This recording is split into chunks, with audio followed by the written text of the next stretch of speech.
Olá, estudante, tudo bem? Meu nome é André Ian, escrevente do TJ São Paulo, também aprovado no último concurso de oficial de promotoria. O vídeo de hoje vamos entrar na parte de direito administrativo previsto lá no seu edital do MPSP. Tá? E começando a falar aqui de lei de improbidade administrativa, que é assim, né, uma lei que mudou completamente recentemente e trouxe diversas alterações, inclusive ficou bem maior, né, para se estudar, com bem mais detalhes.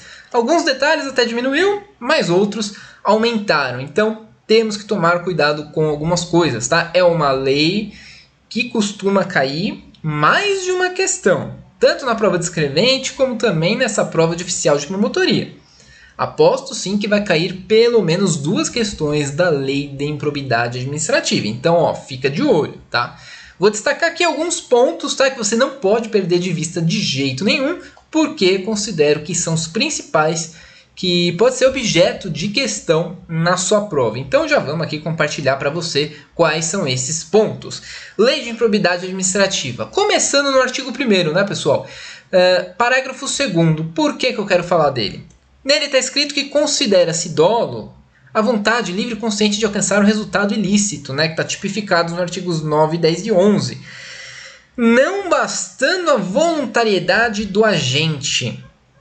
O que isso quer dizer, pessoal?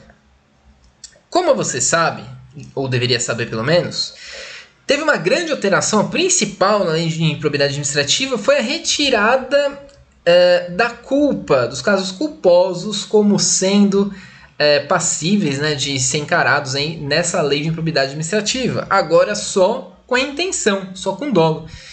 Aliás, isso é um dos maiores absurdos que eu já vi numa lei de retrocesso, né?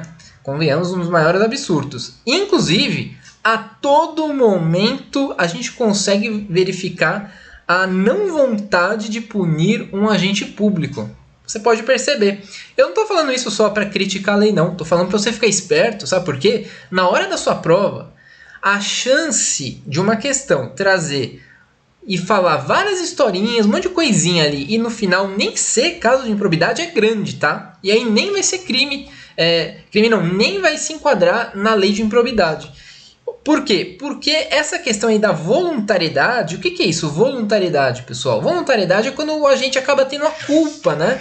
A culpa por estar ali no lugar errado, na hora errada, digamos assim, né? Ele está andando, vê um dinheiro ali no chão e pega o dinheiro. Ele teve o dolo de roubar efetivamente? Não, o dinheiro estava ali no chão e ele pegou, entendeu? Então isso é voluntariedade e isso é culpa, portanto isso não é improbidade administrativa, tá? Agora só com dolo, não basta a voluntariedade do agente. Toda essa historinha eu contei só para te deixar bem claro isso. Parágrafo 3º, olha só. O mero exercício da função no desempenho de competências públicas sem comprovação do ato doloso com fim ilícito afasta a responsabilidade por ato de improbidade administrativa. Mais um trecho aí que cita, né, que precisa ter a comprovação do dolo. Veja que você precisa, eu vou repetir, você precisa prestar atenção. Se tiver escrito, ficou comprovado que o agente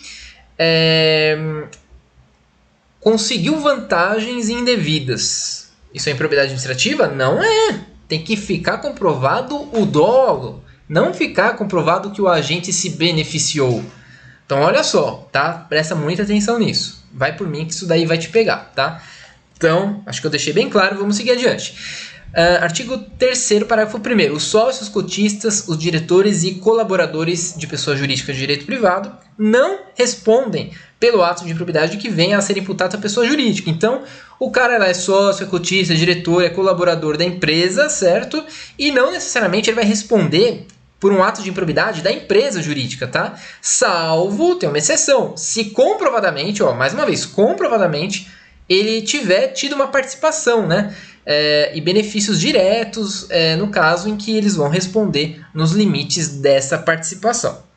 Artigo 9º, pessoal, eu só selecionei artigo 9, 10 e 11 porque você precisa ter memorizado quando que um ato vai ser enriquecimento ilícito, quando ele vai ser prejuízo ao erário e quando ele vai atentar contra os princípios da administração pública, tá? Você precisa saber Precisa memorizar cada um deles, tá? Nem vou citar eles aqui, porque isso daí você precisa memorizar. Isso daí é o que mais cai em prova. Na lei de improbidade é o que mais cai em prova. Isso você precisa saber. Só vou dar um destaque aqui, olha só, nesse parágrafo 2º do artigo 10. Olha só, diz aí que a mera perda patrimonial decorrente da atividade econômica não acarretará improbidade administrativa, salvo se comprovado, mais uma vez, ato doloso praticado com essa finalidade. Então, a perda patrimonial decorrente de alguma atividade econômica não necessariamente também vai acarretar improbidade administrativa. Tem que ficar comprovado, mais uma vez, o ato doloso. Olha só como isso se repete muito. Vamos pular lá para frente, pessoal. E aí eu considero uma novidade que foi inserida na lei de improbidade. E dentre as novidades é a que tem mais chance de cair. Tirando essa parte que fala de doloso, culposo. Depois disso, isso aqui tem mais chance de cair. Quando eu gravei as aulas lá no processo penal, tanto da parte do Código de Processo Penal como de uma resolução lá, eu citei do acordo de não persecução penal. Aqui na lei de improbidade administrativa, criaram o acordo de não persecução civil, tá? Então, é muito importante que você saiba isso. Destacando alguns pontos desse acordo, diz que o Ministério Público pode... por isso que é importante, tá? Porque na lei de improbidade ainda cita o Ministério Público e sua prova é para o Ministério Público. Então, o Ministério Público poderá, conforme as circunstâncias do caso concreto, celebrar acordos de não persecução civil, desde que deles advenham ao menos os seguintes resultados. Então, precisa ter um dos seguintes resultados: o integral ressarcimento do dano, tá? E, na verdade, eu acho que é cumulativo, tá? Precisa ter o integral ressarcimento do dano ou a reversão à pessoa jurídica lesada da vantagem devida obtida, ainda que oriunda de agentes privados. E na sequência, parágrafo 1º, fala que a celebração do acordo a que se refere, que a gente acabou de falar, dependerá cumulativamente. Então aqui precisa ter os 3.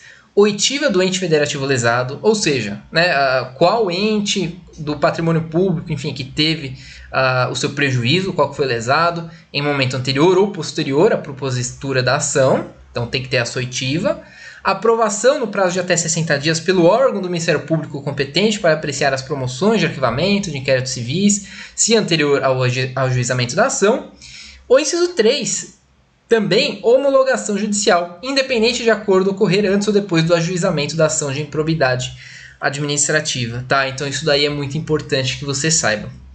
Vamos aqui para uma questãozinha já, pessoal. Questão da FGV, Senado Federal 2022. Vamos ler a historinha.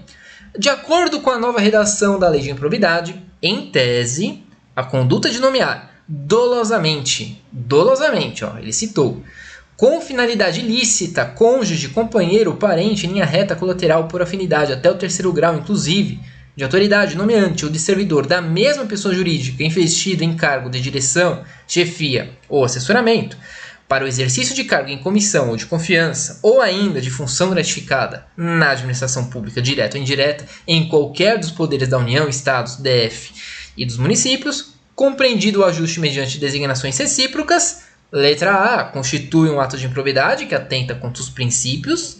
Letra B, não constitui ato de improbidade, mas crime de irresponsabilidade. Letra C, não mais constitui ato de improbidade, por revogação do correlato dispositivo de que tratava do tema. Letra D, constitui um ato de improbidade que causa prejuízo ao erário. Ou letra E, constitui um ato de improbidade que importa enriquecimento ilícito. Então, esse tipo de questão você tem que ficar esperto. Primeiro, você precisa saber se é ou não um caso de improbidade. Como que você sabe isso?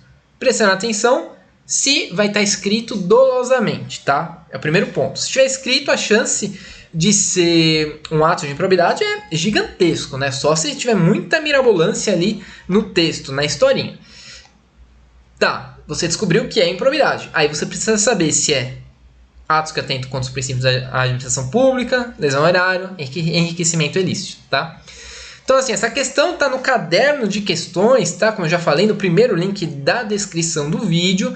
Essa questão tá lá, tá comentada para você tirar todas as suas dúvidas, tá, pessoal? Assim como outras questões dessa lei de improbidade que com certeza estará na sua prova, tá? Então essa era a dica que eu tinha para você hoje. Já se inscreve no canal, deixa um joinha aqui para ajudar também, porque aí você não perde os próximos vídeos, tá? Que eu vou falar ainda dentro do direito administrativo das outras legislações, resoluções previstas para você aí, tá? Estatuto dos funcionários públicos, enfim, vou citar mais algumas coisinhas para você. Então se inscreve e ativa até o sininho para quando eu postar você não esquecer de ver essas dicas que serão providenciais, tá bom? Agradeço então sua presença até aqui, muito obrigado e até a próxima.